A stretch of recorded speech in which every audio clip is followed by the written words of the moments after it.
Welcome car enjoyers. Due to the high inflation at the moment that hits harder than the average American ordering at McDonald's, I thought it would be pretty funny to look at cars that nobody can afford right now. And one of these cars are Ferraris, so let's rev up. The story of Cavalierino Rampante, or the prancing horse, began with the car enthusiasm by Enzo Ferrari, the founder of Ferrari. In 1929 he founded Scuderia Ferrari.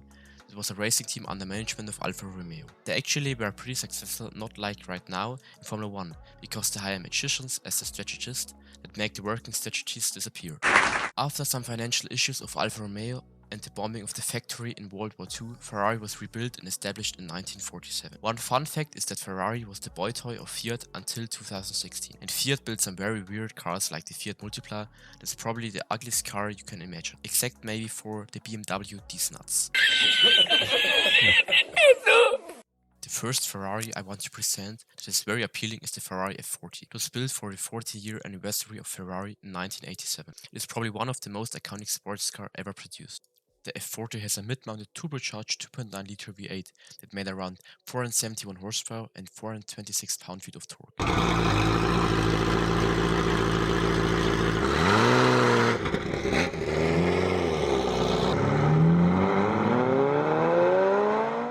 With this motor it could accelerate to 60 miles per hour in 3.8 seconds, which was pretty impressive to their time, and still is today. It also reaches a top speed of 324 km per hour, or for all the freedom junkies, 201 miles per hour. It is able to achieve these performances due to the high use of lightweight materials, just like the use of Kevlar, and with around 2,400 pounds or 1,100 kg, it is pretty light even on today's standards. The use of a pretty massive wing to make the rocket not lift off produced nervous looks at the competition. We were also impressed of the vast air vents and ducts to cool the V8 and produce more downforce. That also results in superior grip and stability at high speeds and made the F40 very great to handle. No, not that one. This one. It's also one of the features the F40 has, which was relatively new at the time, and that is ABS. Furthermore, the F40 had a limited number of units produced, and Ferrari initially planned 400 examples, but due to the high demand they produced 1,311 units, and now the F40 goes for around 1.5 million US dollars. Because the Ferrari people loved their founder, they named the high-performance Ferrari that was produced during 2002 and 2004 the Ferrari Enzo Ferrari. The 6-liter naturally aspirated V12 produced 651 horsepower and 485 pound-feet of torque that is capable of revving up to 8,200 RPM.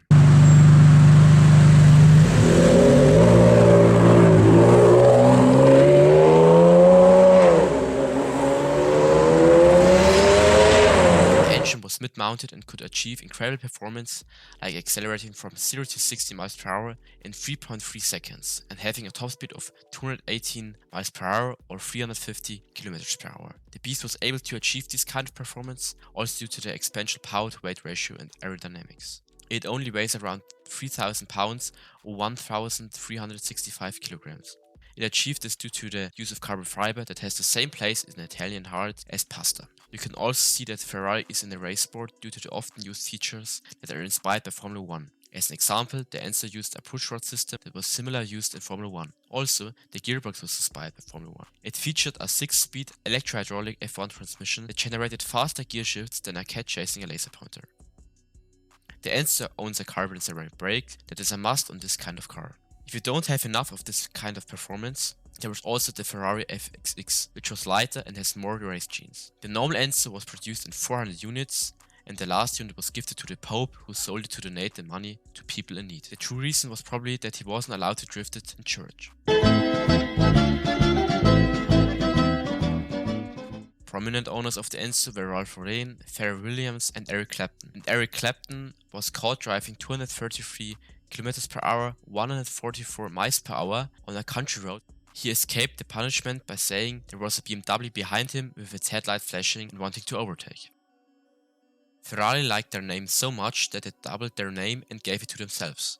And that is how the Ferrari LaFerrari was born. It's also part of the Holy Trinity with the Porsche 918 and the McLaren P1. The LaFerrari has a hybrid powertrain that features a mid-mounted naturally aspirated 6.3-liter V12 that produces 689 horsepower and 516 pound-feet of torque. The electric motor adds 161 horsepower and brings the total power to 950 horsepower. The hybrid system is called hybrid system. That is just a weird name for getting the energy back by using regenerative brakes. This improves fuel efficiency, but nobody cares about that, because if you're able to afford a LaFerrari, you can buy the fuel that it burns.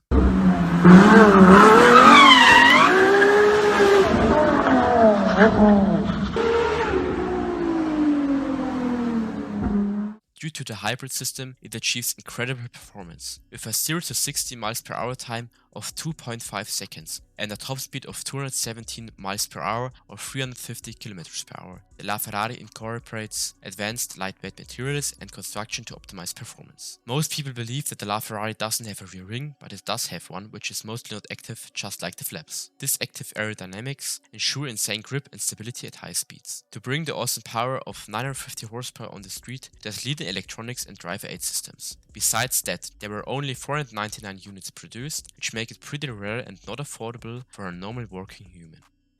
When you dream of a Ferrari, you probably have the image of a Ferrari 488 in your head, or at least I think so. The 488 was introduced in 2015 and is the successor of the 458. The engine used is a 3.9-liter twin turbocharged V8 that produces 661 horsepower and 561 pound-feet of torque. Some people say it doesn't sound good, but I think it actually is a great sounding car that leaves me grinning like a little child when your parents drove to McDonald's with you.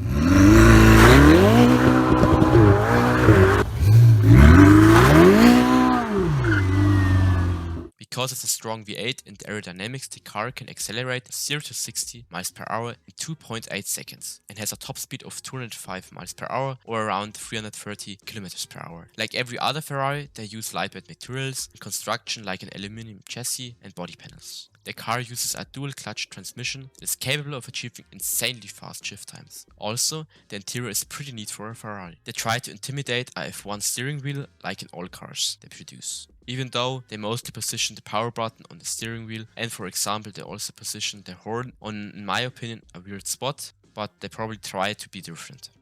I presented some of the best looking Ferraris, but some honorable mentions would be the A12 or the F12. The cool part about the A12, for example, is the V12 they use. That can sound insane with stock exhaust, but even crazier with, for example, Novitec or Cintani.